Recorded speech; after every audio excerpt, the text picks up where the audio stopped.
дәстүрге айналған 2015 жылдан бастап жыл сайын әскери барысымыз өткізіп жатырмыз.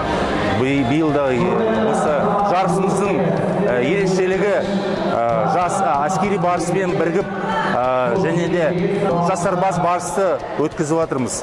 Бұл әскери патриоттық қимылысына бірігіп осындай шаралар өткізген жас балаларға үлгі, келешекте батырларымыз Қазақстан барысына мынау іріктеу жарыс осы жерден өткен батырлар, балуандар Қазақстан барысқа қатысады.